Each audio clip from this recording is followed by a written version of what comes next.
Hello everyone, this is Ravikant और आज का अपना टॉपिक है kinematics. This is very first lecture of kinematics और आप लोग एंजॉय करने वाले हो काइनेमेटिक्स को। बहुत ही सिंपल तरीके से हम पढ़ाने वाले हैं, ठीक है। तो स्टार्ट करते हैं अपना ये लेसन आज का काइनेमेटिक्स। तो काइनेमेटिक्स होता है क्या? बेसिकली जो अपना मैकेनिक्स है, पूरे मैकेनिक्स को जो 11th में लोग पढ़ेंगे, पूरे मैकेनिक्स को हम लोग दो पार्ट में क्या करते हैं, बाइफरकेट करते हैं। पहला पार्ट को हम लोग बोलते हैं काइनेमेटिक्स और second part is known as dynamics, ठीक है। तो हमने क्या बोला, एक होता है पहला काइनेमेटिक्स, दूसरा क्या होता है डायनेमिक्स। तो kinematics is basically study of motion. क्या ये? Study of motion, study of motion. Kinematics is basically the study of motion. किसका मोशन? जिसको हम लोग ऑब्जर्व करते हैं, सही है ना। तो हमारे पास यहां पर जो सबसे पहला ड्यूटी ये है, ये समझना कि मोशन क्या होता है, ठीक है। तो किसी भी ऑब्जेक्ट का मोशन को डिटेल में कंप्लीट अंडरस्टैंडिंग के लिए कुछ पैरामीटर की हमें क्या होती है, रिक्वायरमेंट होती है।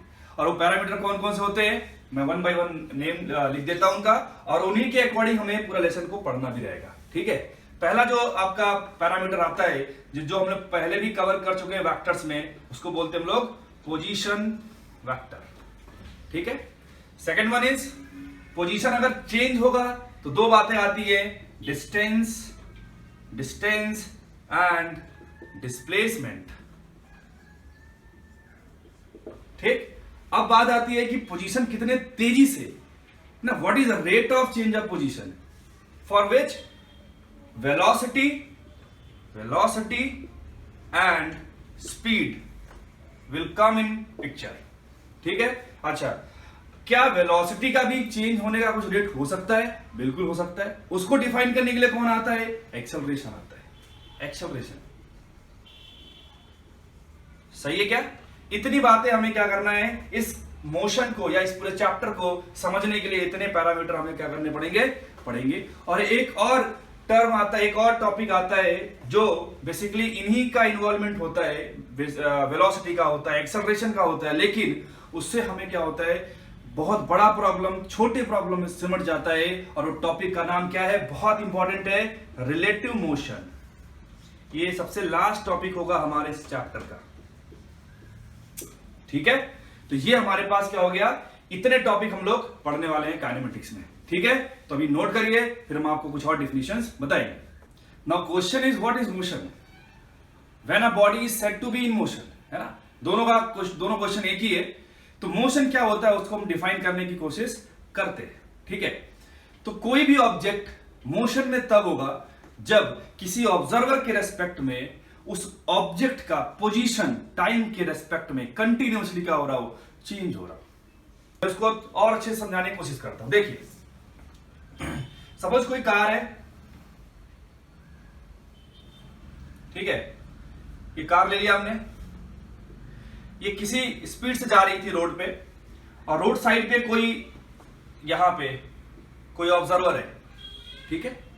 एक ऑब्जर्वर यहां पर है, वो क्या देख रहा है कि ये कार उसकी तरफ आ रही है ना, और उससे क्या बोलना चाह रहा है वो, कि उसकी तरफ आ रही है या फिर इस कार का पोजीशन इसके रेस्पेक्ट में कंटिन्यूअसली चेंज हो रहा है। अभी यहां पर है, कुछ देर बाद यहां पर होगा, कुछ देर बाद यहां पर होगा, कुछ देर बाद यहां होगा, हो सकता है कुछ टाइम बाद इसको क्रॉस कर जाए। तो इस कार का the position of this car is continuously changing with respect to this given observer. ये हमारे पास क्या हो गया, ये ऑब्जर्वर है, ये हमारी क्या हो गई, ऑब्जेक्ट हो गया। तो इस ऑब्जर्वर के रेस्पेक्ट में इस कार का पोजीशन कंटिन्यूअसली चेंज हो रहा है, तो हम क्या बोलेंगे, this car is in motion with respect to this given observer. Clear है क्या? अच्छा, क्या मोशन जो है कहीं ना कहीं ऑब्जर्वर पर डिपेंड कर रहा है क्या? बिल्कुल। ऑब्जर्वर की पोजीशन या टाइप ऑफ ऑब्जर्वर हमें डिफाइन करेगा कि हमारा मोशन एग्जैक्टली मोशन है भी या वो रेस्ट पर आ गया। सपोज मैंने एक ऑब्जर्वर यहां पे रखा, ये ऑब्जर्वर नंबर 1, सपोज एक ऑब्जर्वर को कार के अंदर रख दिया यहां पे, है ना। ये ऑब्जर्वर नंबर 2 हो गया, ठीक। अगर कोई पूछे कि ऑब्जर्वर 2 से किसी ने पूछा, सपोज फोन लगा दिया, किसी ने बोला कि बताओ कार आपके रेस्पेक्ट में क्या कर रही है, तो उसका आंसर क्या होगा? अगर उसे मोशन का डिफिनीशन आता है तो वो यही बोलेगा कि मेरे रेस्पेक्ट में जो कार है उसका पोजीशन चेंज नहीं हो रहा, इस ऑब्जर्वर के रेस्पेक्ट में कार का पोजीशन तो चेंज ही नहीं हो रहा है, तो car is at rest, car is at rest with respect to observer number 2, but the same car is in motion with respect to observer number 1. तो आप देख पा रहे हो कि एक ही ऑब्जेक्ट ऑब्जर्वर चेंज करने से उसका डेफिनेशन या स्टेट क्या हो गया, चेंज हो गया। वो कभी तो रेस्ट पर आ गया और कभी क्या उसको बोल दिया हमने कि मोशन में आ गया। बोलो बात समझना यहां तक, है ना। अच्छा कोई ये बोले कि ऑब्जर्वर 2 के रेस्पेक्ट में ऑब्जर्वर 1 का क्या हालत है भाई, है ना, तो क्या बोलेगा कि ऑब्जर्वर 2 से जब पूछा गया ऑब्जर्वर 1 के बारे में, तो बोलेगा कि ऑब्जर्वर 1 जो है उसका पोजीशन चेंज हो रहा मेरे रेस्पेक्ट में। तो मैं ये भी बोल सकता हूं कि observer 1 is in motion with respect to observer 2। बात समझ में आया क्या, क्लियर। तो हमें मोशन का डिफिनेशन क्लियर हुआ। मैं एक बार उसको राइट डाउन कर दे रहा हूं, मोशन का डिफिनेशन एग्जैक्टली है क्या। अ body is said to be in motion if its position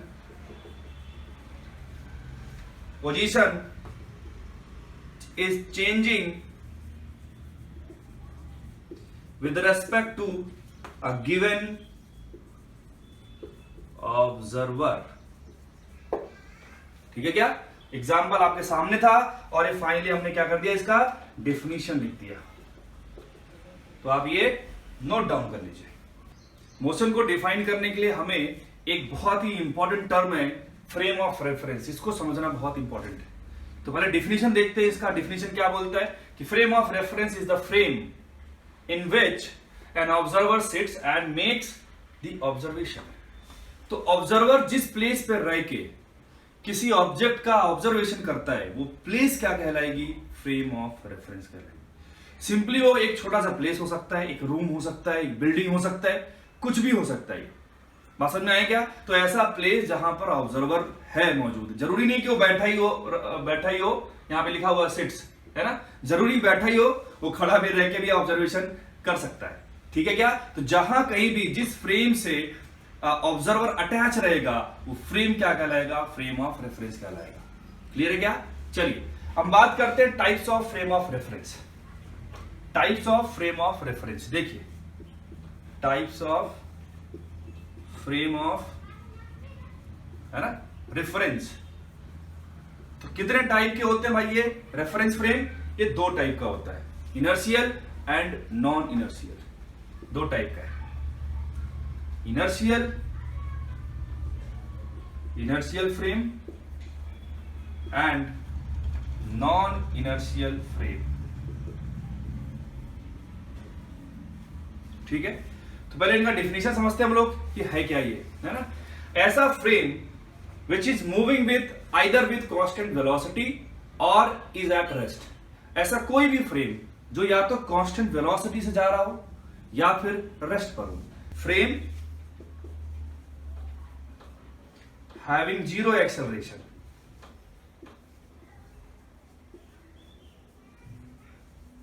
ठीक है।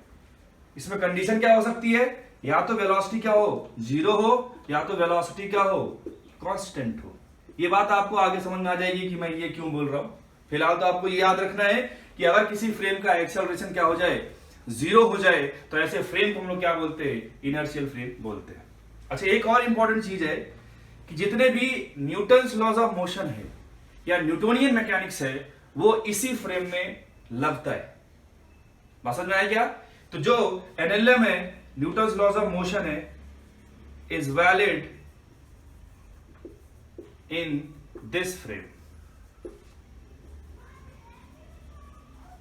ठीक है। अब बात आती है नॉन इनर्शियल फ्रेम की। तो जस्ट इसका ऑपोजिट आप बता सकते हो कि नॉन इनर्शियल फ्रेम क्या है, जिसका एक्सेलरेशन नॉन जीरो होना चाहिए। एक ऐसा फ्रेम जिसका एक्सेलरेशन नॉन जीरो हो, उसे हम लोग क्या बोलेंगे, non inertial frame of reference, है ना। Frame having non-zero value of acceleration, ठीक है। दूसरा, NLM Newton laws of motion are not valid here, ठीक है। यहां पे आप आर कर सकते हो, ठीक है। Newton's laws of motion are valid in this frame, किस फ्रेम में, जब वो फ्रेम क्या था, इनर्शियल था, और जब वो नॉन इनर्शियल रहेगा तो कुछ मॉडिफिकेशन के साथ हम लोग एनएलएम को अप्लाई करेंगे, लेकिन प्योर एनएलएम उधर नहीं लगता है, वो हम लोग जब एनएलएम पढ़ेंगे तब डिटेल में हम लोग डिस्कस करेंगे। क्लियर है क्या? नोट करिए। तो अभी आपने देखा कि जो मोशन है उसका डिफिनेशन इस तरीके से डिजाइन किया गया है कि आप कभी भी ये नहीं बोल सकते हो कि ये बाकायदा ये ऑब्जेक्ट मोशन में है, हमेशा रहेगा, या फिर वो रेस्ट में भी हो सकता है। जैसे हमने कार का एग्जांपल लिया, उसमें दो ऑब्जर्वर का हमने एग्जांपल दिया। एक ऑब्जर्वर के रेस्पेक्ट में जो रोड पर था, उसके रेस्पेक्ट में वो कार क्या कर रही थी, मोशन में थी, है ना। लेकिन दूसरा ऑब्जर्वर जो खुद कार में बैठा था, उसके रेस्पेक्ट में कार रेस्ट पर थी। तो क्या जो मोशन है, क्या ये एब्सोल्यूट टर्म है? तो आपका आंसर है नहीं, ये रिलेटिव टर्म है। समझ में आया क्या? तो दुनिया में जितने भी फ्रेम है, जिसे हमने अभी बात किया फ्रेम ऑफ रेफरेंस की, दुनिया में जितने भी फ्रेम है, हम ये बोल सकते हैं कि कोई सा भी फ्रेम दुनिया में क्या नहीं है, इनर्शियल फ्रेम तो है ही नहीं। क्योंकि दुनिया में कहीं पर भी आप देखोगे, अगर आप अर्थ की बात करते हो, जितने फ्रेम लोगे वो कहीं ना कहीं अर्थ से अटैच्ड है, और अर्थ खुद क्या है, अपने एक्सिस के अबाउट भी क्या करती है, स्पिन करती है, और सन के अराउंड भी क्या करती है, वो रिवॉल्व करती है। तो वो क्या एक बहुत कॉम्प्लेक्स मोशन है, और वो कॉम्प्लेक्स मोशन कैसा भी हो है तो एक्सेलरेटिंग। कोई पार्टिकल, कोई भी ऑब्जेक्ट अगर सर्कुलर मोशन कर रहा है तो बिना एक्सेलरेशन के उसका मोशन पॉसिबल नहीं हो सकता, ठीक। तो जो भी आप फ्रेम लोगे अर्थ पे, वो सभी फ्रेम कैसे माने जाएंगे, नॉन इनर्शियल माने जाएंगे, क्योंकि वो खुद क्या है, अर्थ अपने आप में एक नॉन इनर्शियल फ्रेम हो गया, उसका खुद का एक्सेलरेशन है। सही है क्या? तो फिर क्या करें, इनर्शियल फ्रेम का डिफिनेशन क्या दिया जाए? तो आप ये बोलोगे अर्थ के रेस्पेक्ट में, किसके रेस्पेक्ट में, अर्थ के रेस्पेक्ट में अगर कोई फ्रेम एक्सेलरेटिंग नहीं है, उसका खुद का एक्सेलरेशन नहीं है, तो आप बोलोगे कि वो फ्रेम क्या कहलाएगा, इनर्शियल। बट अगर अर्थ के रेस्पेक्ट में कोई फ्रेम का अपना एक्सेलरेशन है तो वो नॉन इनर्शियल कहलाएगा। बात समझ में आया क्या? तो ऐसे दुनिया में कोई सा भी ऐसा फ्रेम नहीं है जिसका एक्सेलरेशन नहीं हो, लेकिन हम किसके रेस्पेक्ट में बात करेंगे, ग्राउंड के रेस्पेक्ट में या अर्थ के रेस्पेक्ट में बात करने वाले हैं। समझ में आया क्या? जैसे अगर कहीं पर बोला जाए कि the velocity of this car is 10 metre per second, तो ये अपने आप में अंडरस्टूड होना चाहिए कि हम किसके रेस्पेक्ट में बात कर रहे हैं, अर्थ के रेस्पेक्ट में बात कर रहे हैं। बात समझ में आया क्या? क्योंकि आपने देखा कि मोशन को डिफाइन करने के लिए, वेलोसिटी को डिफाइन करने के लिए आपको ये बताना पड़ेगा कि आप किसके रेस्पेक्ट में बात कर रहे हो, नहीं तो डिफिनेशन चेंज हो जाता है उसका। क्लियर है क्या? तो चलो पढ़ते हैं टाइप्स ऑफ मोशन। ठीक है, कितने टाइप का मोशन होता है? वैसे मोशन का जो क्लासिफिकेशन है उसके बहुत सारे क्राइटेरिया है। फिलहाल हम लोग उस क्राइटेरिया की बात कर रहे हैं जिसमें जो ऑब्जेक्ट है वो गिवन ऑब्जर्वर के रेस्पेक्ट में कितने कोऑर्डिनेट एक साथ चेंज कर रहा है ना। अगर आप पहले जब भी डिफाइन करते हो ना मोशन को, तो आप हमेशा क्या करते हो, एक फ्रेम ऑफ रेफरेंस या एक पॉइंट, एक फिक्स पॉइंट क्या करते हो, आप डिसाइड करते हो कि भाई वो जो पॉइंट है वो फिक्स होना चाहिए। जिसे हम लोग नाम क्या देते हैं, ओरिजिन नाम देते हैं, कि हम अब जो भी डिसीजन लेने वाले हैं पोजीशन के लिए, उसके वेलोसिटी के लिए, वो हमेशा इस पॉइंट के रेस्पेक्ट हम लोग बात करने वाले हैं। ठीक है, इसको हमने क्या बोल दिया, ओरिजिन बोल दिया। ठीक, अच्छा ये एक्सिस को हमने क्या बोल दिया, एक्स एक्सिस। इसको क्या बोल दिया हमने, वाई एक्सिस बोल दिया। ठीक, जरूरी नहीं है कि यही एक्स हो यही वाई हो, आपकी मर्जी है। आप इस वाले को भी वाई बोल सकते हो, इसको भी एक्स बोल सकते हो। ठीक है, बट एक कंडीशन हमेशा फुलफिल होना चाहिए, वो ये कि इन दोनों एक्सिस के बीच में एंगल कितना होना चाहिए, 90 डिग्री होना चाहिए। क्लियर है क्या? तो कई बार आपको अगर यहाँ वाई एक्सिस मिल जाए तो ये मत समझ लेना कि आउट ऑफ सिलेबस चीज आ गई है ना। बस ये मेरी बात याद रखिएगा कि एक्स की जगह वाई भी आ सकता है, वाई की जगह एक्स भी आ सकता है। ठीक है, चलिए ये ओरिजिन था, कोऑर्डिनेट 0,0,0। ये जो एक्सिस आ रही है, जो इधर आ रही है ना हमारे साइड बाहर की तरफ, वो जेड एक्सिस है ना। लेकिन उसको हम लोग इधर दिखाने की कोशिश कर रहे हैं क्योंकि ये 2 डायमेंशनल प्लेन है, इसमें हम लोग 3 डायमेंशन चीजें नहीं दिखा सकते। तो हमारा कंस्ट्रेंट है ये जेड एक्सिस एग्जैक्टली ऐसे, लेकिन हमने उसको ऐसे दिखाया है। ठीक है, एक्स वाई एंड जेड। चलिए मान लीजिए कोई ऑब्जेक्ट था जो यहां पर रखा गया था, ठीक, यहां पे ऑब्जेक्ट का नाम समझिए पॉइंट पी बोल दिया हमने कि ये ऑब्जेक्ट पॉइंट पी पर था, ठीक। तो हम पहला काम क्या करते थे, अगर आपको याद हो तो हम लोग ओरिजिन से उस पॉइंट को ज्वाइन करते और उसका पोजीशन वेक्टर डिफाइन करते आरपी वेक्टर। ये हमने पहले पढ़ लिया वेक्टर वाले चैप्टर में, ठीक है।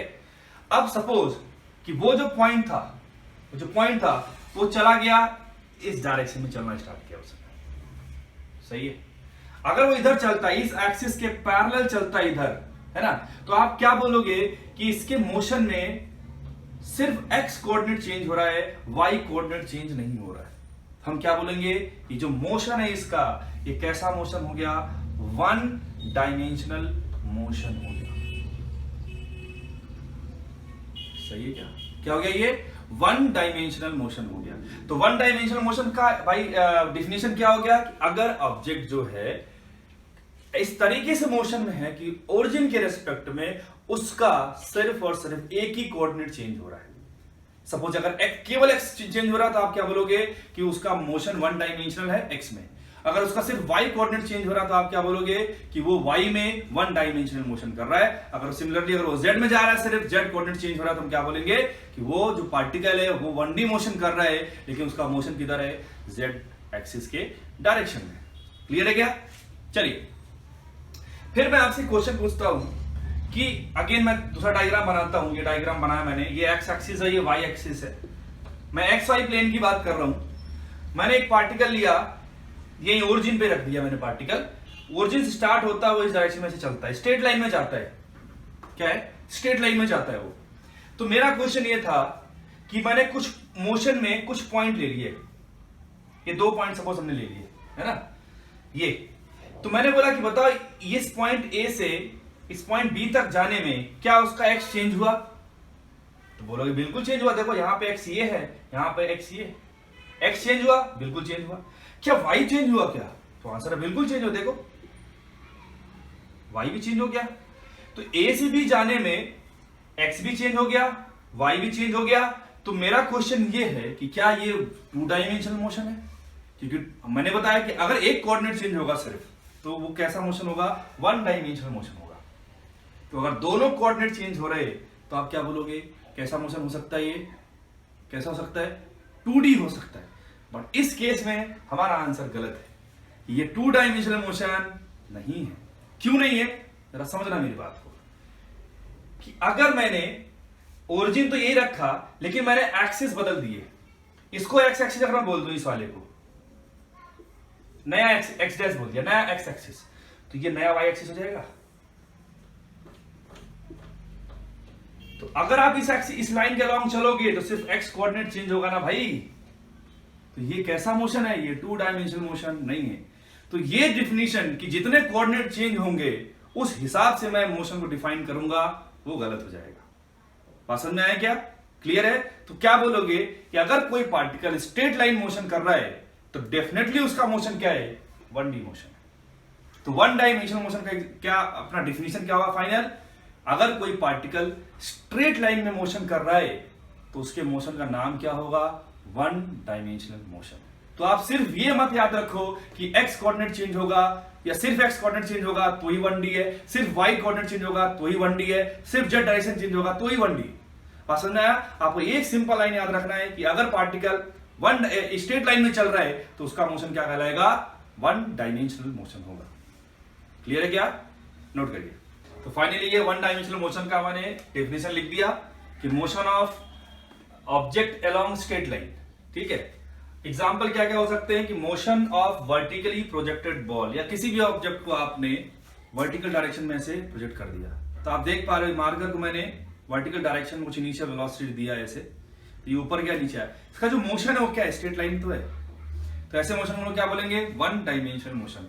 और वन डायमेंशनल मोशन को हम लोग रेक्टिलिनियर मोशन भी बोलते हैं। क्या बोलते हैं? रेक्टिलिनियर मोशन, है ना। तो आप यहां पे कहीं लिख लो इसको, यहां पे रेक्टिलिनियर मोशन, रेक्टिलिनियर मोशन। तो कंफ्यूज नहीं होना अपने को कि रेक्टिलिनियर मोशन आ गया तो समझ जाना कि वो वन डायमेंशनल मोशन की बात कर रहा है। ठीक है, चलिए दूसरा एग्जांपल क्या है, motion of car on a straight road. सीधी सी बात है, कोई हमारे पास स्ट्रेट रोड है, कहीं भी टर्न अलाउड नहीं है, तो जो कार चल रही है ना, ठीक है, जो कार जाएगी उसका मोशन क्या रहने वाला है, स्ट्रेट लाइन के अलोंग ही रहने वाला है, तो उसका मोशन क्या कहलाएगा, वन डायमेंशनल मोशन कहलाएगा। अरे क्लियर है क्या? चलो हम जल्दी से बात कर लेते हैं, ये पहला पार्ट था। दूसरा पार्ट की बात कर लेते हैं, two dimensional motion, 2D motion है ना। तो इसका सिंपल सा डेफिनेशन क्या है, motion in a plane, motion in a plane. तो प्लेन का इन्वॉल्वमेंट आ गया, मतलब कि एक समय पर दोनों कोऑर्डिनेट एक साथ चेंज हो रहे हैं। जैसे मान लो मैंने इस मार्कर को हमने क्या कर दिया, किसी एंगल फेंक दिया ऐसे, ये देखिए दिख रहा है क्या, ऐसे। तो इसका मोशन इस तरीके से जा रहा है ऐसे, है ना। अगर आप इस वाले पॉइंट को, पॉइंट ऑफ प्रोजेक्शन को ओरिजिन मान लो, तो किसी पॉइंट पर उसका x, अगले पॉइंट पे x, हर पॉइंट पे एक्स वाई चेंज हो रहा है। उस चीज को मैं ड्रॉ करके दिखाता हूं। इधर देखिए, हमने ऐसे फेंक दिया, ये पार्टिकल ऐसे गया, है ना। बहुत ही कॉमन एग्जांपल, आप क्रिकेट जब खेलते होगे तो आपने ऐसा देखा होगा कि बॉल को फेंका दूसरे फ्रेंड के पास या विकेट कीपर के पास, है ना, तो ऐसे बॉल ऐसे जाती है। क्लियर? तो आप देखो इसके हर अलग अलग पॉइंट पे एक्स और वाई दोनों ही क्या हो रहा है, चेंज हो रहा है। मैंने इसको वाई एक्सिस बोल दिया, इसको हमने बोल दिया एक्स एक्सिस। तो आप देख पा रहे हैं यहां पे एक्स कुछ रहेगा, यहां पे वाई कुछ रहेगा, फिर वाई बदला, एक्स बदला, ऐसे। तो आप देख पा रहे हो हर पॉइंट पे एक्स और वाई दोनों क्या हो रहे, बदल रहे, है ना। तो ये जो हमें ट्रेजेक्टरी मिली है ना, इसको हम लोग क्या बोलते हैं, प्रोजेक्टाइल मोशन बोलते हैं। क्या बोलते हैं? Projectile motion. तो इसका एक एग्जांपल हो गया कि motion in a plane, example क्या हो गया भाई, प्रोजेक्टाइल मोशन। और एक इसका और बहुत पॉपुलर एग्जांपल है, इसका नाम है सर्कुलर मोशन। सर्कुलर मोशन, सही है क्या? तो ये दो मोशन हो गए। आप सर्कल में भी इसे करोगे तो आप देखोगे कि जिस पॉइंट के अबाउट आप देख रहे हो, जैसे सपोज सेंटर को ओरिजिन मान लो आप, और पार्टिकल ऐसे घूम रहा है ना, तो उसका हर पॉइंट का पोजीशन चेंज हो रहा है एक्स और वाई के रेस्पेक्ट में। तो दोनों चीजें चेंज हो रही है प्लेन में, और वो एक प्लेनर मोशन ही है, उस प्लेन में ही हो रहा है मोशन। तो उसे हम लोग क्या बोलेंगे, टू डायमेंशनल मोशन। चलिए 3 डायमेंशनल मोशन की बात कर लेते हैं। कि सपोज सर्कल कर रहा था ऐसे एक ही जगह पर, अपने पाथ को रिपीट कर रहा था, बट उसका मूड हुआ कि अभी एक चक्कर लगाने के बाद मैं थोड़ा आगे आ जाता हूं, तो ऐसे गया वो, ऐसे, है ना, स्पाइरल मोशन, ऐसे, है ना। ये शक्तिमान उड़ता था ना ऐसे घूम घूम के ऐसे ऐसे ऐसे, तो शक्तिमान का मोशन क्या था, वो स्पाइरल मोशन था, वो 3 डायमेंशनल मोशन था। समझ में आया क्या? तो हमने 1 डायमेंशन पढ़ लिया, 2 डायमेंशन पढ़ लिया और 3 डायमेंशन। 1 डायमेंशन क्या होता है, motion in a straight line. 2 dimension क्या होता है, मोशन इन अ प्लेन। और 3 डायमेंशन क्या बोलोगे, कि ऐसा मोशन जिसमें क्या हो रहा हो, तीनों कोऑर्डिनेट चेंज हो रहा हो एक साथ। सही है, उसे हम लोग क्या बोलेंगे, 3 डायमेंशन मोशन। और 3 डायमेंशन का मोशन का एग्जांपल क्या था, स्पाइरल मोशन, है ना, मोशन ऑफ शक्तिमान। ठीक है, चलिए कुछ और टाइप के मोशन की बात करते हैं हम लोग। उसमें पहला है ट्रांसलेटरी मोशन, दूसरा जो आएगा, जो बताएंगे अभी थोड़ी देर से आपको, उसका नाम है रोटेटरी मोशन, एंड जो थर्ड वाला है, लास्ट वाला है, उसका नाम है ऑसिलेटरी मोशन। ठीक है क्या? तो देखते हैं ट्रांसलेटरी मोशन क्या है। पहले उसका डेफिनेशन आप पढ़ लीजिए। When a body moves in such a way that the linear distance covered by each particle of the body is same during motion। तो ये चीज क्या बोल गया वो हम लोग समझने की कोशिश करते हैं। सपोज ये मार्कर है ना, इस पे कई सारे पार्टिकल है, 1 2 3 पार्टिकल मान लिया ऐसे। इस मार्कर को मैंने, ध्यान देखिएगा, इधर से इधर ले गया मैं ऐसे, सही, यहां से यहां पर ले गया। तो जो भी पार्टिकल आप देखोगे वो एक स्ट्रेट लाइन में ऐसे गया, और हर किसी ने सेम डिस्टेंस ट्रेवल किया, तीनों ने। चलिए इधर देखते हैं हम लोग, ये मार्कर है, एक पार्टिकल ये, एक पार्टिकल ये, 3 पार्टिकल थे, है ना। मैंने मार्कर को ऐसे ले गया, इस तरीके से मोशन कराया, मतलब ऐसे, मार्कर इस पोजीशन पे आ गया, तो ये पार्टिकल यहां, एक पार्टिकल यहां, एक पार्टिकल यहां। तो आप देख पा रहे हो कि ये तीनों पार्टिकल जो है ए बी सी, तीनों ने सेम डिस्टेंस ट्रेवल करा है मोशन में।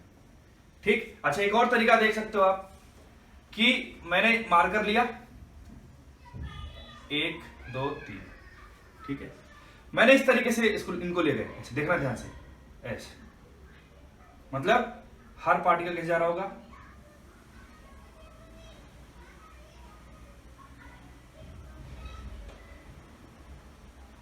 ठीक, मार्कर यहां पे आ गया, ये पार्टिकल यहां पहुंच गया, ये पार्टिकल यहां पहुंच गया, ये पार्टिकल यहां पहुंच गया। तो आप यहां भी देख पा रहे हो कि तीनों पार्टिकल क्या कर रहे हैं, सेम डिस्टेंस ट्रेवल कर रहे हैं, सही है। तो ये दोनों ही मोशन कैसा कहलाएगा, ट्रांसलेटरी मोशन कहलाएगा। ये सेकंड है रोटेटरी मोशन, ठीक है। तो पहले इसका डेफिनेशन समझते हैं। When a body moves in such a way that every particle of the body describes the same angular displacement about a given axis of rotation is said to be rotatory motion. क्या क्या बातें देखो यहाँ पे आ रही सामने। एक तो पहला टर्म आ रहा है एंगुलर डिस्प्लेसमेंट, दूसरा आ रहा है एक्सिस ऑफ रोटेशन, ठीक है। तो इन दोनों चीजों को हम लोग क्या करते हैं, अभी एग्जांपल के थ्रू समझाते हैं आपको। तो डेफिनेशन क्या बोल रहा है कि अगर कोई पार्टिकल या कोई बॉडी का मोशन इस तरीके से है कि उस बॉडी में जितने पार्टिकल आ रहे हैं हर कोई सेम एंगल से घूम जाए गिवन टाइम इंटरवल में। मान लो कि टी टाइम पर एक पार्टिकल 30 डिग्री से घूम गया, टी टाइम में, है ना। अगर कोई पार्टिकल 0 से स्टार्ट करके टी टाइम में 30 डिग्री से घूम गया इस सेंस में, है ना, तो और बाकी सारे पार्टिकल भी उतना ही 30 डिग्री सेम टाइम में घूम जाएं उसी सेंस में, तो हम क्या बोलेंगे पूरी बॉडी को कि पूरी बॉडी क्या कर रही है, रोटेशनल मोशन कर रही है, या उस मोशन का नाम क्या होगा, रोटेटरी मोशन है ना। सपोज हमारे पास कोई एक बॉडी है, ऐसे ये बॉडी है, यहां पर एक कोई पॉइंट था और इस पॉइंट से हमने एक एक्सिस पास करा दी जो ऐसे है ना, जेड डायरेक्शन में ये ऐसे, ठीक है। तो ये जो लाइन जा रही है उस एक्सिस हम लोग बोलेंगे एक्सिस ऑफ रोटेशन। हमने इसमें दो पॉइंट मान लिया, एक पॉइंट ये मान लिया, एक पॉइंट ये मान लिया, ठीक, ऐसे। सपोज ये वाला ये डिस्टेंस ऐसा था, ये वाला डिस्टेंस ये था, ठीक। अब इसको हमने क्या किया, सपोज ये मार्कर ही था, अब इसको हमने ऐसे इस तरीके से इसका मोशन कराया, ऐसे। मान लो किसी पॉइंट पर यहां पहुंच गया ये और इस तरीके से गया वो, मान लो यहां से इस पोजीशन से इस पोजीशन पहुंचने में टी टाइम लग गया उसको, ठीक है। अच्छा, तो अगर ये वाला पार्टिकल यहां पहुंचा, ये वाला पार्टिकल यहां पहुंचा, अगर इस पार्टिकल ने, पहले वाले ने अगर थीटा एंगल घूमा तो दूसरा वाला भी कितना एंगल घूमना पड़ेगा, थीटा एंगल ही घूमना पड़ेगा, है। अगर ये ऑब्जेक्ट अगर रोटेटरी मोशन में है तो जितना एक पार्टिकल जितना एंगल से गिवन टाइम में घूमेगा, दूसरा वाला या जितने पार्टिकल है हर कोई पार्टिकल उस गिवन टाइम इंटरवल में उतना ही एंगल से अगर घूमता है तो बॉडी क्या कहलाएगी, रोटेटरी मोशन में होगी, या इसे मोशन को रोटेशनल मोशन भी बोलते हैं। बाद में आप एक टर्म पढ़ोगे एंगुलर वेलोसिटी। क्या पढ़ोगे, angular velocity, angular velocity, angular velocity. तो एंगुलर वेलोसिटी को हम लोग ओमेगा से रिप्रेजेंट करते हैं, है ना। तो अगर किसी भी गिवन पॉइंट के रेस्पेक्ट में, है ना, हर पार्टिकल का, जितने पार्टिकल है ऑब्जेक्ट पे, अगर हर पार्टिकल का ओमेगा अगर सेम है, एंगुलर वेलोसिटी सेम है, तो वो बॉडी किसमें कहलाएगी, प्योर रोटेशन में, या उस मोशन को क्या बोलेंगे, ऑब्जेक्ट के रोटेटरी मोशन बोलेंगे, है ना। तो फॉर रोटेटरी मोशन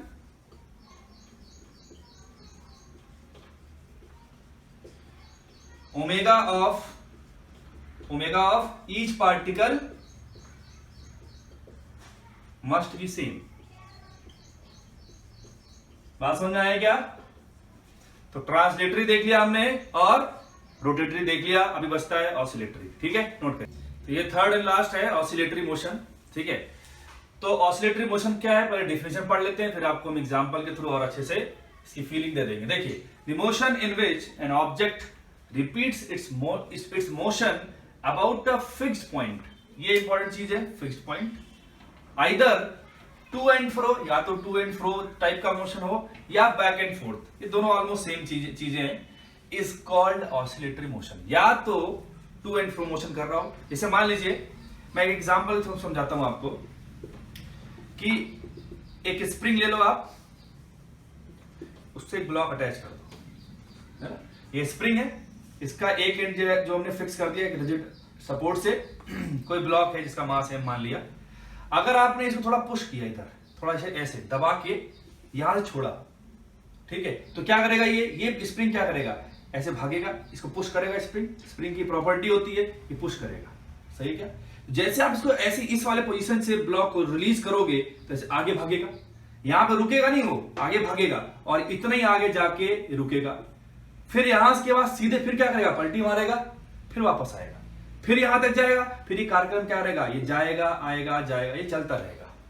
तो ये जो पॉइंट था इसके अबाउट पार्टिकल क्या कर रहा है, टू एंड फ्रो मोशन कर रहा है। तो ये किसका एग्जांपल हो गया, ऑसिलेटरी मोशन का एग्जांपल हो गया, सही क्या। अच्छा, एक होता है सिंपल पेंडुलम, दूसरा एग्जांपल है सिंपल पेंडुलम। देखो ऐसे एक स्ट्रिंग लिया, इनएक्सटेंसिबल स्ट्रिंग ले लिया लाइट, इस पे एक मास रख दिया ऐसे, ठीक है, इसको हमने थोड़ा सा इस एंगल पे ले जाकर इसको रिलीज किया, तो ये क्या करेगा, देखो इस तरीके का मोशन करेगा, ये फिर ऐसे चलता रहेगा।